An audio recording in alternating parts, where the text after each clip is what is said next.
Hello, I'm Miss Carla. Thank you for joining me at the library today. Today we're going to make pine cone bird feeders, and what you're going to need is, of course, a pine cone. You're going to need some peanut butter and something to spread the peanut butter with. We found that a spoon works really well. You're going to need some string to tie around your pine cone, and you're going to need a container for your bird seed and some bird seed. But before we get started with our pine cones, I do want to point out that if you're allergic to peanut butter, you can use shortening or something called suet. We were not able to find suet anywhere close by us, but vegetable shortening, that's like Crisco, will work as well. And another thing that I'd like to do is I would like to go through the life cycle of a pine tree with you. And there's many different kinds of pine trees, but the one we're going to talk about today is the short leaf pine tree. So pine trees start out as a seed, and the seeds are on scales inside a closed pine cone like this. And then whenever fall comes around and it's time for them to start growing, the pine cone opens up, and there are these scales, and I have a real one right here, a scale, and right here is the nut, and you can buy at the grocery store pine nuts that people cook with.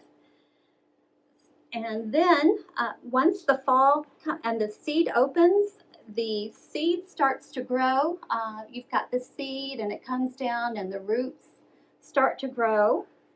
And the next thing that happens that they start to grow the root. They have the root on the bottom, but then they start to grow these green sprouts, and this is called a seedling.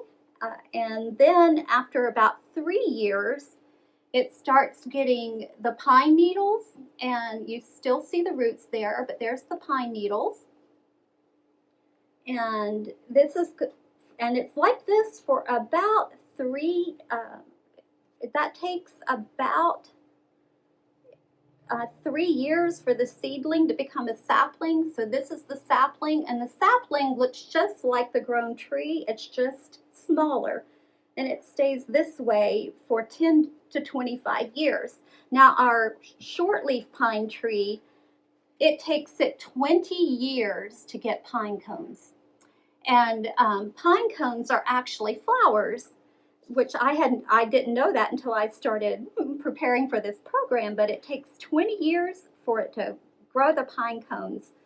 So that's a very long time.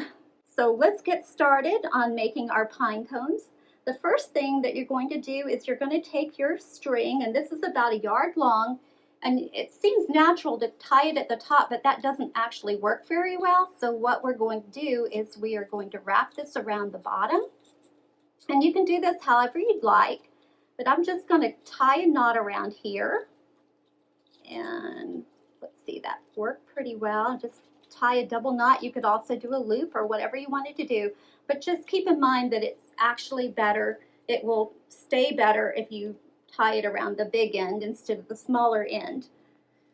So the next thing I'm going to do, now that I have that tied, that's so that you don't get your hands all messy trying to tie that once the peanut butter is already on there.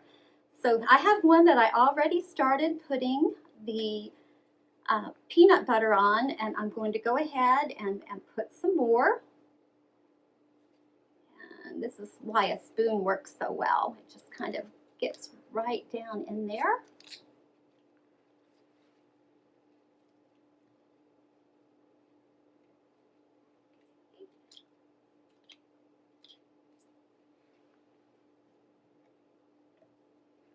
When we were working with our pine needles, those scales were just falling out everywhere to make our seeds for our new trees, but who knew it took 20 years.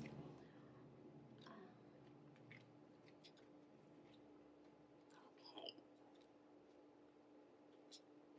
All right, so now that I've done that, my next step is that I need to go ahead and I'm going to roll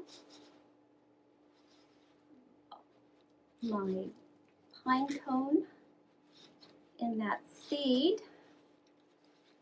and we've already got the string on. So now you can go hang that outside and feed our birds. Oh, maybe I should have put some on the bottom. But, well, anyway, but okay, so we'll see. And I'm going to wipe my fingers off here real quick. And you can hang that to a tree or a bush or just whatever you have around your yard. And I'm sure the birds will appreciate that. And I have bird feeders at my house, and some of the birds that I see the most often are mourning doves. So this is what I see at my bird feeder. I see mourning doves, and I see woodpeckers, and this is a titmouse, and I see those around my house all the time. And last but not least, I see cardinals at my house, and you may see other ones, and we have some wonderful bird books here at the library that you can come and check out. If you see birds that I didn't just show you, you can find our bird books, and they will show you what kind of birds you're seeing. So thank you so much for joining us at the library today.